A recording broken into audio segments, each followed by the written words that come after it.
പലർക്കും ഈ സപ്രഷൻസ് എന്ന സൈക്കോസൊമാറ്റിക് ഇൽനെസ്സുകളായിട്ടാണ് കിടക്കുന്നത്. മൈൻഡിന് ഒരു കപ്പാസിറ്റി ഉണ്ട്. ആ കപ്പാസിറ്റി കഴിഞ്ഞു കഴിഞ്ഞാൽ മൈൻഡിനെ കൊണ്ട് എന്ത് ചെയ്യാൻ പറ്റത്തില്ല, അക്കോമഡേറ്റ് ചെയ്യാനായിട്ട് പറ്റില്ല. മൈൻഡ് ബോഡിക്ക് ചില മെസ്സേജസ് കൊടുക്കും. ഏതെങ്കിലും രീതിയിൽ ഇത് പുറത്ത് കളയണം, പുറത്ത് കളഞ്ഞേ മതിയാകൂ, ഇല്ലെങ്കിൽ you are going to be insane. പലർക്കും ഈ സപ്രഷൻസ് എന്ന സൈക്കോസൊമാറ്റിക് ഇൽനെസ്സുകളായിട്ടാണ് കിടക്കുന്നത്. Irritable bowel syndromes, migraine, Hashimoto thyroid issues, fibromyalgia and so many other things, other diseases. അത് നമ്മൾ വിചാരിക്കുകയോ ഇത് ഫിസിക്കൽ ഇൽനെസ് ആണ്, ഫിസിക്കലി എനിക്ക് വന്നുകൊണ്ടിരിക്കുകയാണ്. No, it's not like that. ഇത്തരത്തിലുള്ള ഇൽനെസ്സുകൾക്ക് ഒരു വളരെ വലിയൊരു റൂട്ട് മൈൻഡിൽ കാണും. പലർക്കും ഈ ഒരു കൈൻഡ് ഓഫ് ഹിസ്റ്റീരിക് നേച്ചർ ഫിക്സ് ആണെന്ന് തെറ്റിദ്ധരിക്കും. നമ്മൾ പോയി EG ടെസ്റ്റും ഒക്കെ എടുത്തു നോക്കുമ്പോൾ ഒരു സീഷറോ ഒരു ബുദ്ധിമുട്ടോ അവിടെ കാണത്തില്ല. പക്ഷെ it's exactly look likes fix പോലെ. എന്താ, ഇങ്ങനെ സപ്രസ് ചെയ്ത് മൈൻഡിനൊരു കപ്പാസിറ്റി ഉണ്ട്. ആ കപ്പാസിറ്റി കഴിഞ്ഞു കഴിഞ്ഞാൽ മൈൻഡിനെ കൊണ്ട് എന്ത് ചെയ്യാൻ പറ്റത്തില്ല, അക്കോമഡേറ്റ് ചെയ്യാനായിട്ട് പറ്റില്ല. മൈൻഡ് ബോഡിക്ക് ചില മെസ്സേജസ് കൊടുക്കും. ഏതെങ്കിലും രീതിയിൽ ഇത് പുറത്ത് കളയണം, പുറത്ത് കളഞ്ഞേ മതിയാകൂ, ഇല്ലെങ്കിൽ you are going to be insane. നമ്മള് മൈൻഡ് ഔട്ട് ആയി പോകും. നിങ്ങളുടെ ചിലർക്ക് ചില രോഗങ്ങൾക്ക് വർഷങ്ങളായിട്ട് മെഡിസിൻ കഴിക്കുന്നവർ കാണും. പല ഡോക്ടേഴ്സിനെ മാറി കാണിക്കുന്നവരുണ്ടാവും. ഡോക്ടർ ഷോപ്പിംഗ് തന്നെ നമ്മൾ ചെയ്യുന്നുണ്ടായിരിക്കും ഇപ്പം. പക്ഷെ ഒന്ന് മാറിയും തോന്നും, പക്ഷെ വീണ്ടും വരും. പിന്നെ മാറിയും തോന്നും, വീണ്ടും വരും. ഇതിങ്ങനെ ഒരു സൈക്കിൾ പോലെ, ഒരു പാറ്റേൺ പോലെ പോയിക്കൊണ്ടിരിക്കുന്നുണ്ടെങ്കിൽ നമ്മൾ മനസ്സിലാക്കണം, നമ്മളുടെ സിറ്റുവേഷൻസിനോടുള്ള നമ്മളുടെ ഒരു പെർഫോമൻസ് എങ്ങനെയാണെന്ന് ചോദിച്ചാൽ either in suppressing mood or in reaction mood. നമ്മൾക്ക് മനസ്സിലാക്കേണ്ട ഒരു കാര്യം എന്താന്ന് ചോദിച്ചു കഴിഞ്ഞാൽ, അപ്പൊ നമ്മളോടുള്ള ഫീലിങ്സിനെ അടച്ചുപൂട്ടി വെക്കുകയാണ്, മറ്റുള്ളവരോടുള്ള ഫീലിങ്സിനെയും എന്ത് ചെയ്യാണ്, അടച്ചുപൂട്ടി വെക്കുക. അപ്പം അതുകൊണ്ട് ഇപ്പൊ ചിലർ പറയുമല്ലോ, ഇൻട്രോവേർട്സിന് കൂടുതൽ പ്രോബ്ലംസ് ഉണ്ടാകും എന്ന് പറയുന്നതൊക്കെ that is not purely scientific. എന്നാൽ പോലും പറയുന്നതിന്റെ ഒരു റീസൺ എന്താന്ന് ചോദിച്ചു കഴിഞ്ഞാൽ, നമുക്ക് പലപ്പോഴും നമ്മളുടെ ഈ ഫീലിങ്സുകളെല്ലാം ഇങ്ങനെ അടച്ചുപൂട്ടി വെക്കുന്നവരിൽ, ഇങ്ങനെ സപ്രസ് ചെയ്ത് വെക്കുന്നവരിൽ ഒരു കൈൻഡ് ഓഫ് എന്താ പറയുന്നത്, ക്ലട്ടറിങ് ഉണ്ടാവും. നമ്മളുടെ ഇമോഷൻസിനെ നമുക്ക് തിരിച്ചറിയാൻ പറ്റത്തില്ല. മെസ്ഡപ്പ് ആയിരിക്കും, ഭയങ്കര മെസ്ഡപ്പ് ആയിരിക്കും, ക്ലട്ടേർഡ് ആയിരിക്കും. അതിനകത്തുനിന്ന് നമ്മുടെ ഒരു ഇമോഷൻ എടുത്ത് മനസ്സിലാക്കുക എന്ന് പറയുന്നത് ഭയങ്കര ബുദ്ധിമുട്ടാണ്. അങ്ങനെ ബുദ്ധിമുട്ടാവുമ്പോൾ നമുക്ക് നമ്മളെ മനസ്സിലാക്കാൻ പറ്റത്തില്ല, മറ്റുള്ളവരെ മനസ്സിലാക്കാൻ പറ്റത്തില്ല. ആൻഡ് ചിലപ്പോൾ മറ്റുള്ളവരെ മനസ്സിലാക്കാൻ കുറച്ചെങ്കിലും കഴിഞ്ഞാലും നമുക്ക് നമ്മളെ മനസ്സിലാക്കാനേ സാധിക്കില്ല. അപ്പോൾ that is A real barrier towards self awareness and self acceptance and self responsibility. ഞാൻ സെൽഫ് അവെയർ ആകാതെ, സെൽഫ് അക്സെപ്റ്റഡ് ആകാതെ എങ്ങനെ ഞാൻ സെൽഫ് റെസ്പോൺസിബിൾ ആകും? നമ്മൾ പലപ്പോഴും സപ്രസ് ചെയ്യുന്നവര് സ്ഥിരം പറയുന്ന ഒരു കാര്യമാണ്, എന്തിനാണ് ഒരു പ്രശ്നം ഉണ്ടാകുന്നത് എന്ന് വിചാരിച്ച് ഞാനങ്ങ് സപ്രസ് ചെയ്യും. അങ്ങനെ ഞാൻ സംസാരിച്ചാൽ അവിടെ ഒരു പ്രശ്നം ഉണ്ടാകും എന്ന് വിചാരിക്കുന്നുണ്ടെങ്കിൽ that person definitely, not might be, definitely lagging of certain skill sets, both intrapersonal and interpersonal. പലരും എന്നോട് പറയാറുണ്ട്, ചെറുപ്പത്തിലേ ഞാനിത് പഠിച്ചത്, എന്റെ പേരൻസ് ഭയങ്കര ഡോമിനേറ്റിംഗ് ആയിരുന്നു, അതുകൊണ്ട് ചെറുപ്പത്തിൽ ഞാൻ ഇങ്ങനെയൊക്കെ അങ്ങ് പഠിച്ചു, ഇതെന്റെ പാറ്റേൺ ആയി പോയിട്ടുണ്ട്. You have to change that pattern. ആ പ്രോഗ്രാമിംഗ് കൊണ്ട് ഞാൻ അങ്ങനെ ചെയ്യുന്നു എന്ന് വിചാരിച്ച് ഒരിക്കലും ഇരിക്കരുത്. നമ്മളിപ്പോ അപ്പുറത്ത് നിൽക്കുന്ന ആള് ഭയങ്കര അഗ്രസീവായിട്ട് നിൽക്കുക, അപ്പുറത്ത് നിൽക്കുന്ന ആള് ഒരാളെ കൊല്ലാനുള്ള ഇതിൽ നിൽക്കുകയാണ് എന്ന് പറയുന്നുണ്ടെങ്കിൽ നമ്മൾ അവിടെ ആ സമയത്ത് പ്രോപ്പർ വെന്റിലേഷൻ നടക്കണം എന്ന് പറഞ്ഞു പോരുത്. ഇതിനകത്തെല്ലാം ഞാൻ പറയുമ്പോൾ ഇതിനകത്തെല്ലാം ഒരു കോമൺ സെൻസ് ഉണ്ട് കേട്ടോ. നിരന്തരമായിട്ട് ഞാൻ സപ്രസ് ചെയ്യുന്നുണ്ടെങ്കിൽ definitely it will affect me. അല്ലെങ്കിൽ എന്റെ പാറ്റേൺ അതാണ്, ഞാൻ അങ്ങനെയാണ് പഠിച്ചത്, ഞാൻ അങ്ങനെ ചെയ്യത്തുള്ളൂ എന്ന് വിചാരിച്ച് സപ്രസ് ചെയ്യുന്നുണ്ടെങ്കിൽ that will create so many problems.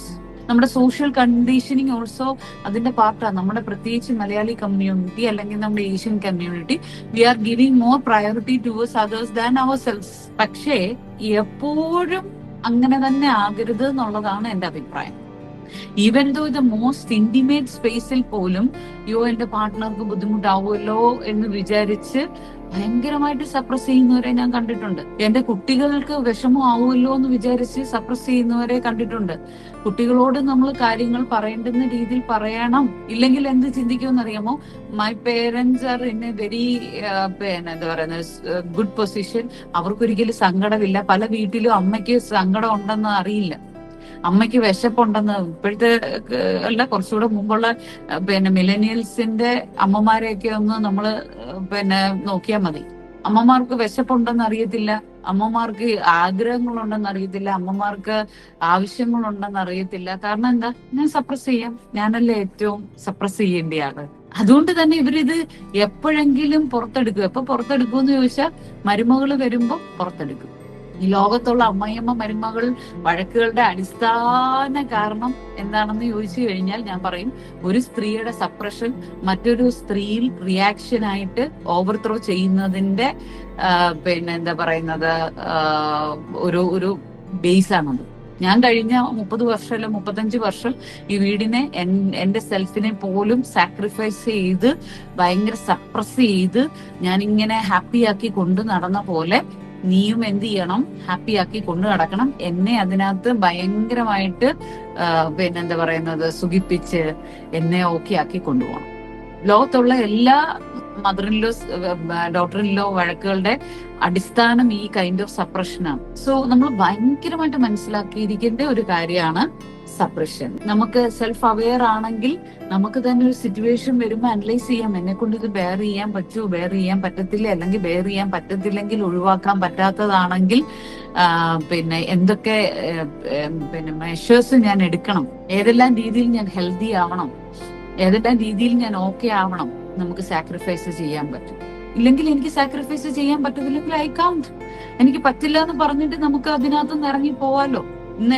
എല്ലാ ഈവൻ റിലേഷൻഷിപ്പിലായാലും എന്ത് കാര്യങ്ങളിലായാലും നമുക്ക് അങ്ങനെ ഒരു ഓപ്ഷൻ ഉണ്ടല്ലോ. അല്ലെങ്കിൽ പറ്റില്ല എന്ന് പറഞ്ഞ് ഇറങ്ങി പോകുന്നതിന് മുമ്പ് എനിക്കതിനെ ഓക്കെ ആക്കാൻ എന്തെല്ലാം സപ്പോർട്ട് സിസ്റ്റം എടുക്കാം. There are several kind of support system. അത് നമുക്ക് എടുക്കേണ്ട സപ്പോർട്ട് സിസ്റ്റംസ് എടുത്ത് നമ്മൾ മുന്നോട്ട് പോകാനായിട്ട് റെഡി ആവണം. അല്ല എനിക്ക് ഇങ്ങനെയാണ്, ഇങ്ങനെ സംഭവിച്ചു പോയി, എനിക്ക് ഇങ്ങനെ ഉള്ളൂ എന്ന് വിചാരിച്ചിരിക്കുന്നതിനകത്തല്ല കാര്യം.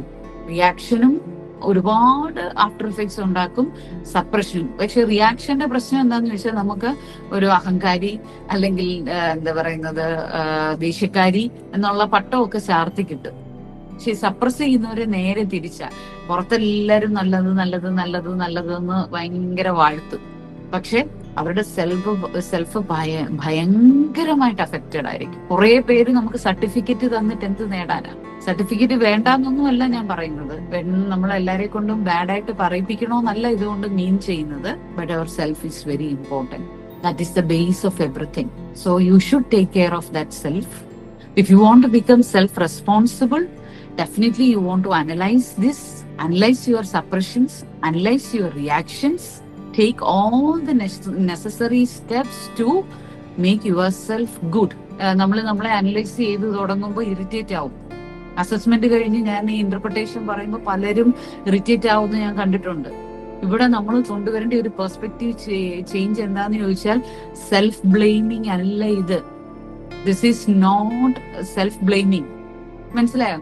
നമ്മൾ നമ്മളെ അങ്ങോട്ട് കുറ്റം പറയാൻ പോവല്ല. This is for my self improvement. ഇത് ഞാൻ ചെയ്തില്ലെങ്കിൽ ഞാൻ ജീവിതകാലം മുഴുവനും ഫ്ലൈറ്റ് മോഡ് എടുത്ത് എന്റെ സെൽഫിനെ ഇംപ്രൂവ് ചെയ്യാതെ ഇങ്ങനെ ഇപ്പൊ ഞാൻ എങ്ങനെ നരകിച്ച് ജീവിക്കുന്നോ അതുപോലെ നരകിച്ചോ അല്ലെ അതിനേക്കാളും കഠിനമായിട്ടുള്ള നരകയാതനയിൽ ഞാൻ ആകും. സർജിക്കൽ പ്രോസസ് പെയിൻഫുൾ ആണ്. ലോകത്തിലെ എല്ലാ എന്താ പറയുന്നത് ഗുഡ്നെസ്സിന് വേണ്ടിയുള്ള പ്രോസസ്സും പെയിൻഫുൾ ആണ്. ഇസ്ന്റ് ഇറ്റ്?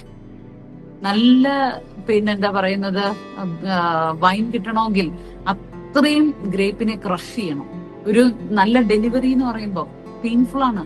ഒരു കുഞ്ഞിനെ ഒരു ജീവൻ നമ്മുടെ കയ്യിലോട്ട് കിട്ടണമെന്നുണ്ടെങ്കിൽ ഗോൾഡ് അതിന്റെ ബേസ് ലൈനിൽ നിന്ന് നല്ലൊരു ഓർണമെന്റ് ആവണമെങ്കിൽ എത്ര അതിനെ പഴിപ്പിച്ച് ഇടിച്ച് അതിനെ വലിച്ചു നീട്ടി എന്തെല്ലാം ചെയ്ത് കഴിയുമ്പോഴാണ് നല്ലൊരു ഓർണമെന്റ് ആവുന്നത്. ഇനി നല്ലൊരു റിസൾട്ട് അക്കാഡമിക്കലി കൊണ്ടുവരണമെങ്കിൽ എത്രത്തോളം അറ്റൻഷനും ഫോക്കസും ഡിസ്ട്രാക്ഷൻ ഇല്ലാത്ത അവസ്ഥയും കൊണ്ടുവന്ന് വളരെ കോൺസെൻട്രേറ്റഡ് ആയിട്ട് ചെയ്യുമ്പോഴാണ് നല്ലൊരു റിസൾട്ട് വരുന്നത്. സോ ഈ പ്രോസസ്സ് പെയിൻഫുൾ ആണ്, സ്ട്രെസ് ഉണ്ടാക്കും. പക്ഷെ നമ്മുടെ പെർസ്പെക്റ്റീവ് ചേഞ്ച് ചെയ്യണം.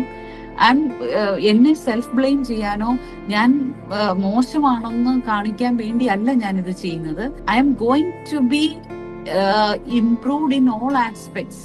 I am improving in all aspects.